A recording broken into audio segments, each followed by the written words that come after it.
जारी किया गया है। मौसम विभाग ने अगले 72 घंटे के लिए अलर्ट जारी किया है। गर्मी और लू को लेकर के ये अलर्ट जारी हुआ है। पटना सहित 14 जिले के लिए अलर्ट जारी हुआ है। अधिकतम तापमान 44 से 46 डिग्री तक रहने की आशंका है। बिहार में मानसून के आगमन में अभी और देरी होगी। 21 जून के बाद बिहार में अब मानसून दस्तक देगा।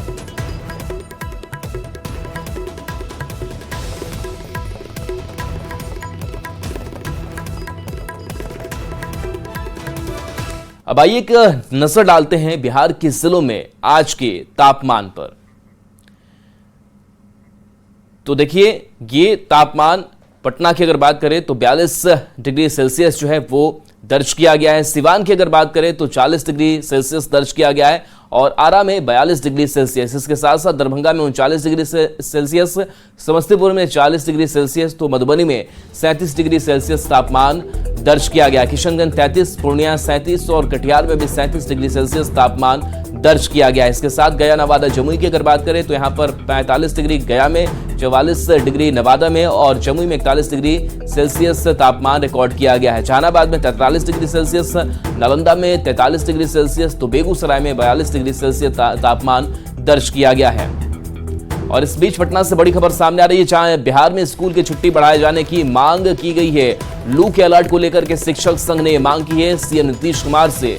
शिक्षकों ने अपील की है, बच्चों और शिक्षकों के हित में फैसला लेने की अपील हुई है। मानसून के आगमन तक स्कूल में छुट्टी घोषित हो, इसलिए से सिद्धार्थ के आदेश पर स्कूल बंद हुआ था। 18 जून से फिर से सभी स्कूल खुलेंगे। मौसम विभाग ने 3 दिन के लिए हीटवेव का अलर्ट जारी किया है और इसी को लेकर के छुट्टी बढ़ाने की मांग की गई है। भीषण गर्मी के कारण प्राकृतिक आपदा जैसी स्थिति उत्पन्न हो गई है।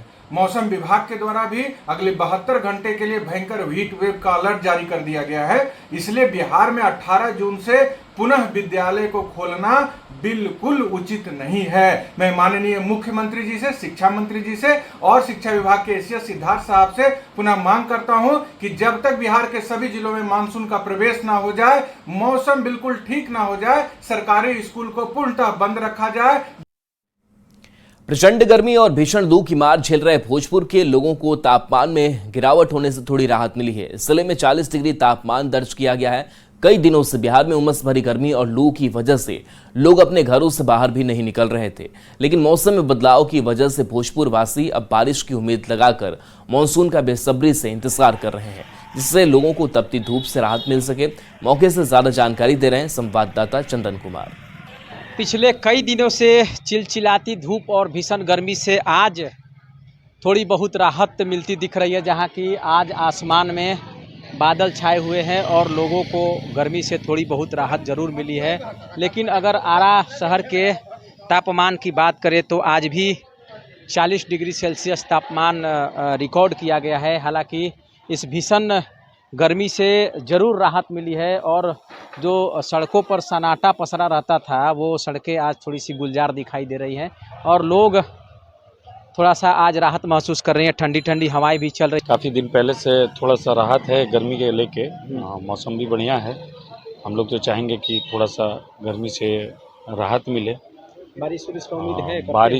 बारिश का तो उम्मीद है, बट बारिश नहीं हो रही है। बिहार हम लोग के भोजपुर में पता ही नहीं है, बारिश नहीं होता है। पेड़ के लेके जो भी है, और अभी हम 4 दिन पहले झारखंड से आए हैं तो झारखंड में बारिश देखने को मिला है। पेड़ कटना एक कारण? हाँ, पेड़ कटने का कारण है कि जो भी है, हम लोग तो यही चाहेंगे कि हमारे भोजपुर में ज़्यादा से ज़्यादा पेड़ लगे।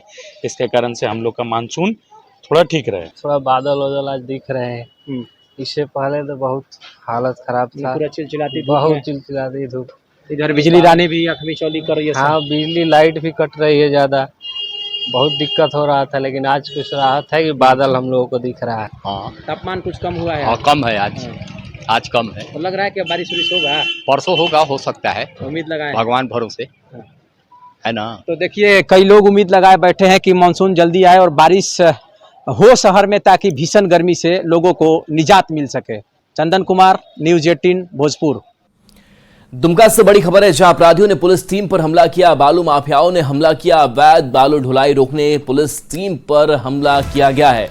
सीओ और थाना प्रभारी पर भी हमला हुआ है। शिकारीपाड़ा थाना क्षेत्र की यह घटना सामने आई है। तो दुमका से ये बड़ी खबर बता रहे हैं, जहां पर पुलिस टीम पर हमला हुआ है। तस्वीर आपको दिखा रहे हैं जहां बालू माफियाओं ने हमला किया है। अवैध बालू ढुलाई रोकने पुलिस टीम गई हुई थी, जिस पुलिस टीम पर हमला किया गया।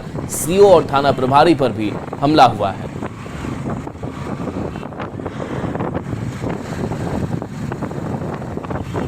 के पास दाएं वो जो है गांव में घुस गया और काफ़ी जो है आक्रामक तरीके से भागने लगा। हम लोगों ने पीछा किया। पीछा करने के क्रम में कई बार हम लोगों की गाड़ी को धक्का मारने का प्रयास किया और हम लोग को आगे बढ़ने नहीं दिया गया। पीछे पीछे कुछ ग्रामीण वगैरह भी जा रहे थे। ग्रामीणों ने भी पीछा किया, लेकिन वो आक्रामक तरीके से चला रहा था, तो हम लोग जान माल की अधिक क्षति न हो उसके पीछे पीछे चल रहे थे। और आगे जा कर के 3-4 किलोमीटर जाने के बाद एक गाँव में एक पेड़ के पास उसने धक्का मार दिया और वो फरार हो गया। झारखंड विधानसभा चुनाव से ठीक पहले राज्य के किसानों को कर्ज माफी योजना के तहत रिझाने की कोशिश तेज हो गई है। अब राज्य के किसानों का 2 लाख रुपए तक कर्ज माफी का फैसला कृषि विभाग ने लिया है। बीजेपी ने राज्य सरकार के इस दांव पर सवाल उठाते हुए कहा कि 4.5 साल तक किसानों को ठगने के बाद अब राज्य सरकार फिर एक बार किसानों को नया सपना दिखाने में जुट गई है। ये रिपोर्ट देखिए। जेएमएम का मेगा चुनावी प्लान,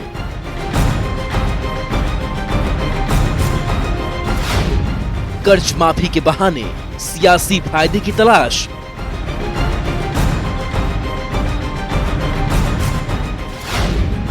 ये है किसानों को साधने की तैयारी।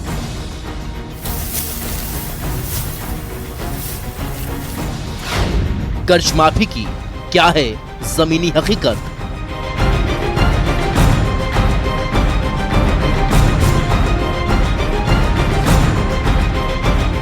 किसानों की कर्ज माफी सहारे 2019 के विधानसभा चुनाव में जीत का स्वाद चख चुकी जेएमएम, कांग्रेस और आरजेडी गठबंधन ने एक बार फिर उसी मुद्दे के सहारे सियासी जंग फतह करना चाहती है। कहने को तो देश भर में झारखंड की पहचान उसके खनिज संपदा को लेकर होती रही है, पर इस बात से भी इनकार नहीं किया जा सकता कि राज्य की एक बड़ी आबादी खेती बाड़ी पर निर्भर है। यही वजह है कि किसानों की कर्ज माफी के नाम पर इस प्रदेश में भी खूब राजनीति देखने को मिल रही है। विधानसभा चुनाव के पहले एक बार फिर 2 लाख तक की कर्ज माफी की घोषणा की गई है। कृषि मंत्री बादल पत्रलेख का दावा राज्य के 1,91,000 किसानों को लाभ पहुंचाने का है। किसान कर्ज माफी की जमीनी हकीकत, 2 लाख तक के कर्ज माफी का था ऐलान। हकीकत 50,000 तक की कर्ज माफी हुई। राज्य में 4,73,000 किसानों का 50,000 रुपए तक का ऋण माफ। राज्य के 9 लाख किसानों का डेटा तैयार किया गया था। 50,000 तक स्टैंडर्ड का किया था, उसको बढ़ाकर 2 लाख तक करने का प्रावधान किया, जिससे इस राज्य के लगभग 1,91,000 किसानों को इसका लाभ निश्चित रूप से मिलने जा रहा है। माफ़ी की योजना सरकार के द्वारा चलाई जा रही है, वो 2 लाख तक होगी और 2 लाख तक लोगों का जो लोन है उसको माफ़ करने का काम सरकार के द्वारा किया जाएगा।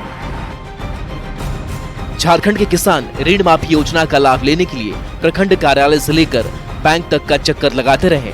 ऋण माफी की कागजी प्रक्रिया ने किसानों को खूब ठगाया और खूब रुलाया भी। एनपीए खाताधारी किसानों को इस योजना का लाभ नहीं मिल सका। राज्य की मुख्य विपक्षी दल बीजेपी भी राज्य सरकार के दावों पर सवाल खड़ी कर रही है। 4.5 साल, अभी 5 साल लगभग पूरा होने वाले हैं और इनको चिंता नहीं थी 2 लाख ऋण की। 50,000 तक का जो घोषणा किए थे या जो इन्होंने कुछ किया है उसका भी कुछ स्पष्ट आंकड़ा नहीं है। उसमें 2,000 के ऋण भी हैं, सुनने में लगता है कि 50,000 रुपये की माफ़ी, लेकिन वो तो 1,000, 2,000, 3,000 के ऋण भी हो सकते हैं। ये सरकार केवल और केवल जनता को दिग्भ्रमित कर रही है। ग्रामीण इलाकों में किसानों के लिए राज्य सरकार की ऋण माफी योजना फायदेमंद तो है, बशर्ते इसका लाभ अगर किसानों को मिल सके। एनपीए खाताधारी किसानों को तो इस योजना की सबसे ज्यादा जरूरत है, क्योंकि अगर उनके पास पैसे होते तो फिर उनका नाम एनपीए की सूची में कैसे दर्ज होता। अब देखना होगा कि राज्य सरकार जिस 1,91,000 किसानों को 2 लाख रुपए तक की ऋण माफी का दंभ भर रही है, वो हकीकत में कितने किसानों तक पहुंच पाता है। रांची से न्यूज़ 18 के लिए अविनाश कुमार की रिपोर्ट। सीएम चंपाई सोरेन ने सरायकेला और जमशेदपुर को सौगात दी, करोड़ों की योजनाओं का शिलान्यास और उद्घाटन किया। इस दौरान सीएम ने जनसभा को संबोधित करते हुए सरकार की योजनाओं के बारे में लोगों को जानकारी दी और पिछली बीजेपी सरकार पर हमला भी किया। डबल इंजन का सरकार था, 11 लाख राशन कार्ड ने रद्द कर दिया था। ये सरकार आने के बाद आप जो जनादेश दिया 2019 में, आज सरकार बनी तो उसका बाद हरा राशन कार्ड 20 लाख बनाया है, ये भी और उसको बढ़ा के हम लोग 25 लाख करने जा रहा है। इसीलिए तो हम लोग अलग झारखंड राज्य लिया है, ताकि यहाँ का जनता का दिल का दर्द, यहाँ का जनता का भूख का दर्द, यहाँ का जनता का जो भावना है वही अनुकूल में हम लोग जज ना बनाएंगे। भारतीय जनता पार्टी जैसा ठगने वाला और झूठ बोलने वाला हमारा सरकार नहीं है।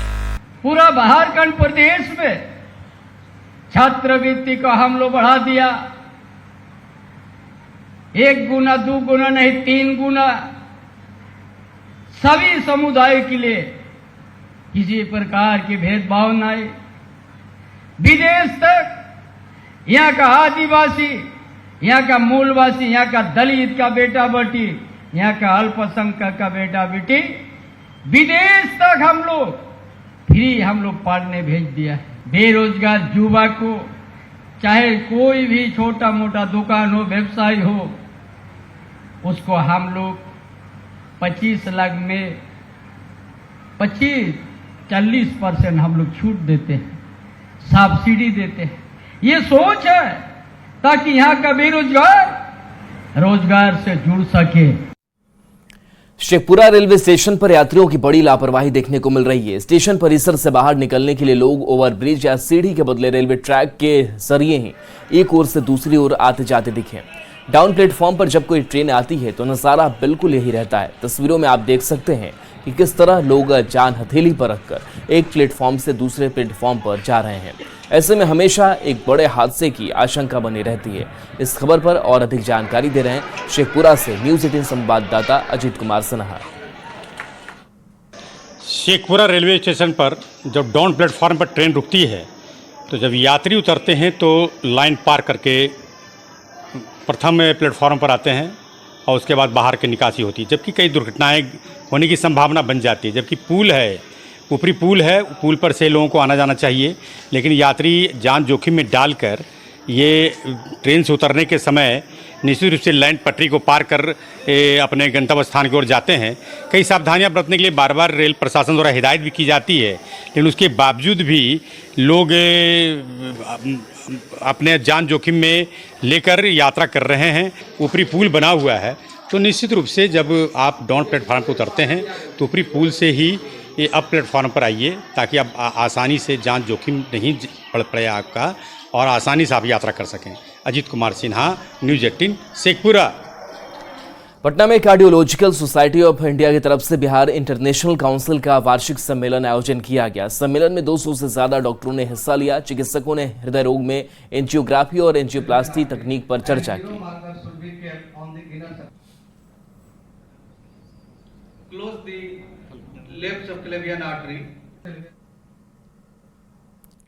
ये जो सेकेंड BIC कॉन्फ्रेंस जो हो रहा है, इसमें सबसे महत्वपूर्ण बातें हैं जो अभी जो जितने भी ट्रीटमेंट पार्ट है सुपर स्पेशलाइजेशन का, उसमें विशेष चर्चा हो रही है। जैसे कि एंजियोप्लास्टी है, कम्प्लेक्स एंजियोप्लास्टी है। जैसे बड़ा ऑपरेशन में पहले जैसे भाल बदलने में जो है 15 दिन, 20 दिन, 1 महीना मरीज को अस्पताल में रहना पड़ता था, लेकिन अब जो है जिस टेक्निक का भी हो रहा है चर्चा जो है इस सम्मेलन में, उससे जो है भार बदलने पर आप 2 दिन 3 दिन के अंदर जो है अस्पताल से लौट सकते हैं।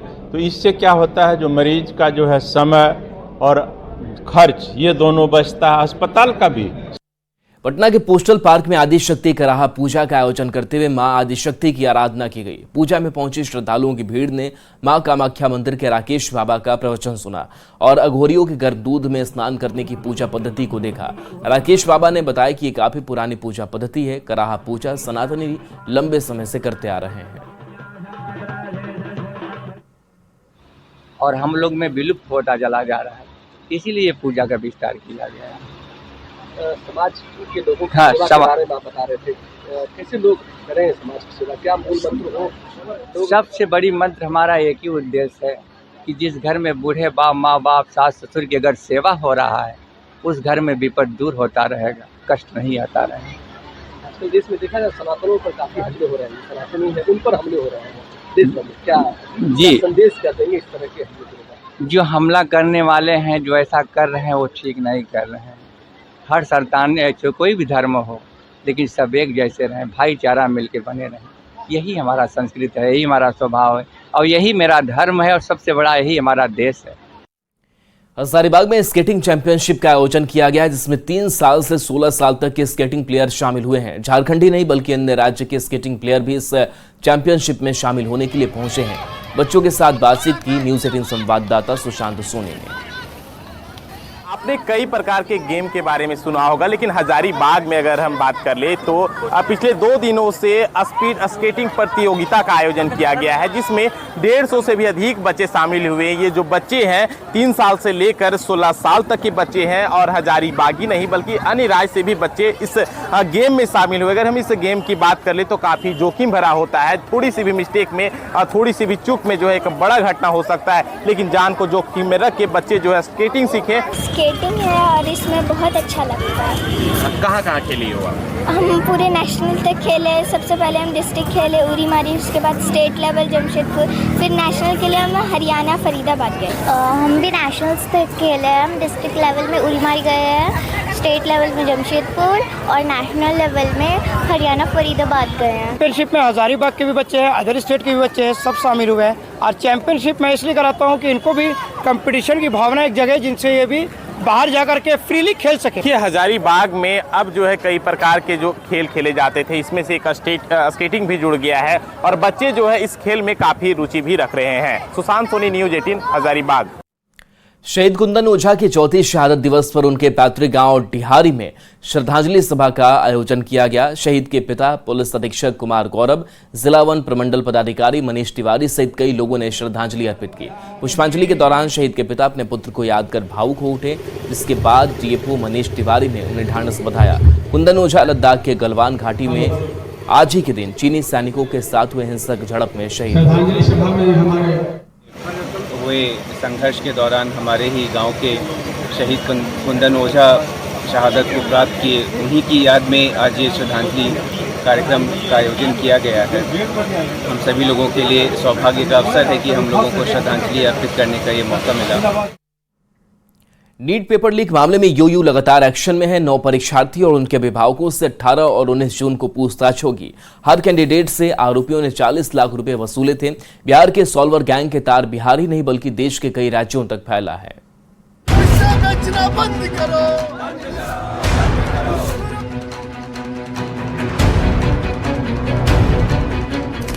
नौकरी की होने वाली कोई भी परीक्षा हो, पेपर लीक हो जाना जैसे तय मानिए। परीक्षा शुरू होते ही प्रश्न पत्र वायरल होने लगता है, चाहे वो नीट परीक्षा हो, बिहार पुलिस भर्ती परीक्षा हो या फिर बिहार शिक्षक भर्ती परीक्षा। बिहार के सॉल्वर गैंग सक्रिय हो जाते हैं। सॉल्वर गैंग बिहार में ही नहीं बल्कि बिहार के बाहर भी कई राज्यों में अपना जाल फैलाए हुए हैं और पेपर लीक की घटना को अंजाम देते हैं। नीट 2024 पेपर लीक के तार भी बिहार से जुड़ रहे हैं। नीट पेपर लीक कांड की जांच कर रहे आर्थिक अपराध इकाई की कार्रवाई जारी है।